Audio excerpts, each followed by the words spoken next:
அடுத்தபடியாக இன்றைய சிந்தனையில், வாழ்வும் வழிபாடு சிந்தனையில், உத்தியோகமின்மை.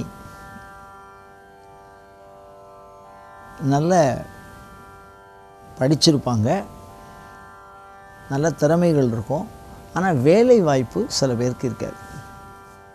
ஒவ்வொரு துறையிலையும் இருக்கு. அந்த வேலை வாய்ப்பு இல்லாதவர்கள், அவர்களுக்கு வேலை கிடைப்பதற்காக என்னென்ன வழிபாடுகள் சொல்லப்பட்டிருக்கிறது, பரிந்துரை செய்யப்பட்டிருக்கிறது அப்படின்னு சிந்தித்தோம்னா, எப்பொழுதுமே நான் முதல்ல ஆரம்பிக்கிறது இந்த குலதெய்வத்தை தான் ஆரம்பிப்பேன். இந்த குலதெய்வம் அப்படிங்கிறது ஒரே குலதெய்வமாக இருந்தாலும் அந்த வழிபாட்டு முறையில் மாற்றம் பண்ணிக்கிட்டே வருவாங்க. அந்த வெவ்வேறு மாற்றம், ஒரே மின்சாரத்தை வந்து வெவ்வேறு சாதனங்களை கொண்டு வெவ்வேறு பலனை அடைகிற மாதிரி ஒரே குலதெய்வ வழிபாடானது வெவ்வேறு விதமான வழிபாட்டை செய்கிற பொழுது நமக்கு வேண்டிய அனைத்து பலனையும் அது மாற்றி தர வல்லது. அதில் எப்பொழுதுமே குலதெய்வத்துக்கு வேண்டிண்டு குத்து விளக்குன்னு சொல்லுவாள். அந்த மாதிரி வெளிச்சத்தை அந்த ஆலயத்திற்கு செய்யக்கூடிய அல்ல அந்த சன்னதியை வெளிச்சம் அடையக்கூடிய காரியத்தை நாம் செய்தோமேயானால், குலதெய்வ கோயிலில் விளக்கு வாங்கி வைக்கிறது, அந்த விளக்குக்கு எண்ணெய், திரி, தீப்பெட்டி அப்படிங்கிறதோடு சேர்த்து வைக்கணும். எப்பொழுதுமே விளக்கை வாங்கி சில பேர் பெருசாக வச்சுடுவா, ஆனால் அதுக்கு உண்டான எண்ணெய்க்கு உண்டான ஒரு தொடர்ந்த ஒரு வழிபாடை செய்கிறதில்ல. ஆனால் இந்த குலதெய்வ கோயிலில் விளக்கு எரியறதுக்கு உண்டான எண்ணெய் மாத்திரம் தனியாக வாங்கி கொடுக்கக்கூடாது, எண்ணெயை தனியாக வாங்கி கொடுக்கக்கூடாதுன்னு ஒரு சாஸ்திரம். அதனால் திரி, தீப்பெட்டி அதோடு சேர்த்து தொடர்ந்து விளக்கு எரியிற மாதிரி ஒரு மாதம் ஒரு குறிப்பிட்ட தொகையை அந்த கோயில் பூசாரிக்கே நாம் அனுப்பினோம் அப்படின்னு சொன்னால் கண்டிப்பாக முதல்ல அவளுக்கு அந்த வேலையை கொடுக்கக்கூடிய அந்த பிராப்தம் கிடைக்கும். வேலை கண்டிப்பாக கிடச்சிடும். குலதெய்வம் கோயிலில் விளக்கு ஏற்றுவது அப்படிங்கிறது, ஏன்னா அது வந்து நிரந்தரமான ஏற்பாடு பண்ணணும்.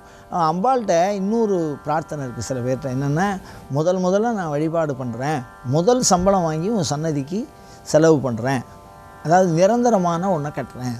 சன்னதியில் பழைய காலங்கள்லாம் கோயில் எங்கேயாவது இடிஞ்சு போச்சு அப்படின்னு சொன்னால், குலதெய்வம் கோயிலெலாம் இடிஞ்சு போச்சுன்னா நிலையான எதையாவது ஒன்று செய்கிறது இல்லை. அந்த மாதிரி நிலையான செய்கிறதுக்கு என்னுடைய முதல் சம்பளத்தை உங்கள்கிட்ட வந்து நான் கொடுத்துட்றேன், நான் வாங்குகிற முதல் சம்பளத்தை. அது நீங்கள் வந்து குறைந்த தொகையாக இருந்தாலும் அதை பற்றி இல்லை, ஆனால் எந்த பணம் நீங்கள் சம்பளமாக வாங்குறதோ அதே பணத்தை தான் கொண்டு போய் சேர்க்கணும். நான் அதை பேங்கில் போட்டேன் வேறு மாற்றி அப்படின்னா, பேங்கில் போட்டால் கூட அதை எடுக்கிறது அந்த அவள் கொடுத்த முதல் விஷயம், அதனால் நீங்கள் எடுக்கிறது முதல் பணமாக கொண்டு போய் சேர்த்தால் கண்டிப்பான முறையில் சேர்க்குறேன்னு வேண்டினால் உங்கள் குலதெய்வம் உங்களுக்கு கண்டிப்பாக வேலை வாய்ப்பை கண்டிப்பாக பெற்றுத்தரும். இதுக்கு அடுத்தபடியாக இந்த வேலை வாய்ப்பை தடை செய்கிறது யார்? ஒவ்வொரு குடும்பத்துலேயும் ஒரு வேலைவாய்ப்பின்மையினால் ஒரு வறுமை, பணம் ஈட்டம் இல்லாமல் இருக்கிறதுக்கு தடுக்கிறது யார் அப்படின்னு சொன்னால், பித்திருக்கள் சாபம் அப்படின்னு சொல்லுவாள். பித்திரு தோஷத்தை நிவர்த்தி பண்ணிக்கிறதுக்கு ஒரு சின்ன விஷயம் என்னென்னா, ஏதாவது ஒரு அந்தனருக்கு வேட்டி துண்டு வாங்கி கொடுக்கணும். வேட்டி துண்டு, இந்த வேட்டி துண்டில் அவ்வளோ விஷயம் வச்சுருக்கான். ஆகமங்களில் வந்து சிவனுக்கு வேட்டி துண்டு வாங்கி கொடுத்தா அதில் இருக்கக்கூடிய ஏழை உள்ள காலம் வரைக்கும் சொர்க்கத்தில் வாசம் பண்ணலான்னு சொல்லியிருக்கா. அதில் ஒரு அந்தனருக்கோ இல்லை குருமாருக்கோ இல்லை துறவியருக்கோ ஒரு வேட்டி துண்டு வாங்கி பித்திருக்கள்னால் யாரோ அப்படிங்கிறது நமக்கு தெரியாது. திவசம் பண்ணுறது அப்படிங்கிறது யார் என்ன ஏது அதெல்லாம் இன்னும் விரிவான விஷயம்லாம் போக வேண்டாம். நம்ம வந்து இப்போ வந்து வேலை வாய்ப்பு கொண்டு தான் பார்க்குறோம். அந்த வேலை வாய்ப்பை தரக்கூடியது ஒரே ஒரு வஸ்திர தானம். அந்த வஸ்திர தானத்தை கொடுத்தால் கண்டிப்பாக வேலை வாய்ப்பு வரும் அப்படின்னு ஒரு பദ്ധதி சொல்லியிருக்கா. ஏன்னா அந்த குலத்தை வளர்க்குறது, நம்ம குழந்தை ஒருத்தர் வேலை இல்லாமல் இருக்கான், சாப்பாட்டுக்கு கஷ்டப்படுறான் அப்படின்னா பித்திருக்கள்லாம் அதுக்கு ஆசீர்வாதம் பண்ணுவாலாம். அதனால் அந்த அவளுக்கு போய் சேர்றது இந்த நூல், இந்த வேட்டி தான். அதனால் வஸ்திரம் வாங்கி கொடுக்குறது ரொம்ப சிறப்பு அப்படின்னு. அதுக்கு அடுத்தபடியாக நம்ம வேலை வாய்ப்பு குறிக்கணும் அப்படின்னு சொன்னால் அரசர்கள் வணங்குகிற வழிபாடு. ராஜா எந்தெந்த இடத்துல எல்லாம் சாமி கும்பிட்ருக்காளோ, சில இடங்களில் பள்ளிப்படை கோயில்கள்னு சொல்லுவாங்க. ராஜாவினுடைய சமாதி ஸ்தானத்து மேலே கோயில் கட்டியிருப்பாள், பள்ளிப்படை கோயில்னு பேர். அந்த மாதிரி அந்த ராஜாவாக இருக்கக்கூடிய பள்ளிப்படை கோயில்களில் வழிபாடு பண்ணினால் கண்டிப்பான முறையில் வேலை கிடைக்கும். அதோடு மாத்திரம் இல்லாமல் ஒரு விருத்தி, வேலைக்கு ஒரு விருத்தி வரணும் அப்படின்னா இரவு நேரங்களில் பைரவருக்கு க்ஷேத்திரபாலர் அப்படின்னு ஒரு சாமி இருக்கும் சிவன் கோயிலில். அந்த சிவன் கோயிலில் விளக்கு ஏற்றுவது, ஒற்றை விளக்கு வேலைக்காக அப்படி ஏற்றுவது என்பது வேலை வாய்ப்பை கண்டிப்பாக உங்களுக்கு அது பெற்றுத்தரும். இதுதான் ஆன்மீக வழியில் வேலைவாய்ப்பு குறித்து சொல்லியிருக்கக்கூடிய விஷயம். இப்போ ஒன்று பைரவர் பார்த்தோம், இல்லை குலதெய்வம் பார்த்தோம், இல்லை வேட்டி வாங்கி கொடுக்கறது, பித்ருதோஷ நிவர்த்திக்காக வேட்டி வாங்கி கொடுக்கறது, இல்லை அரசர்களுடைய பள்ளிப்படை கோயில்களில் போய், அரசர்கள் சமாதியான பள்ளிப்படை கோயில்கள் தனியாக இருக்குது, அந்த மாதிரி கோயில் போய் வழிபாடு பண்ணுறது அப்படிங்கிறதும் வேலை வாய்ப்பை பெற்றுத்தரும் அப்படின்னு சொல்லியிருக்கோம்.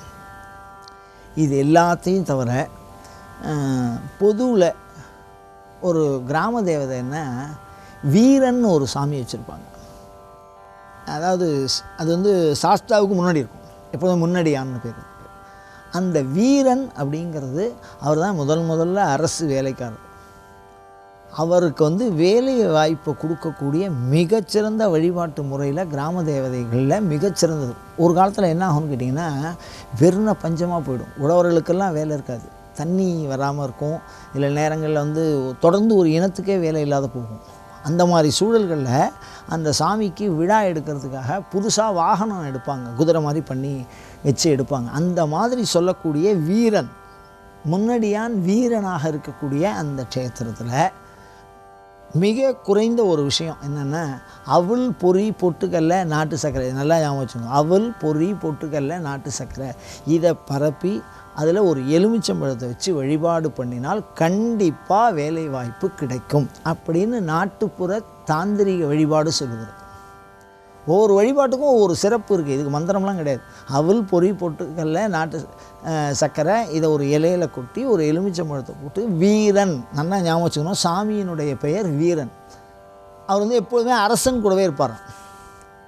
அதனால் ஒரு அரசு சார்ந்த வேலைவாய்ப்போ இல்லை பிற துறைகளில் வேலைவாய்ப்பு மக்களுக்கு கொடுக்கறதுக்காக அந்த வேலைவாய்ப்பை அவர் அற்புதமாக தருபவராக நாட்டுப்புற வழிபாட்டு முறையானது நமக்கு அறிவிக்கிறது.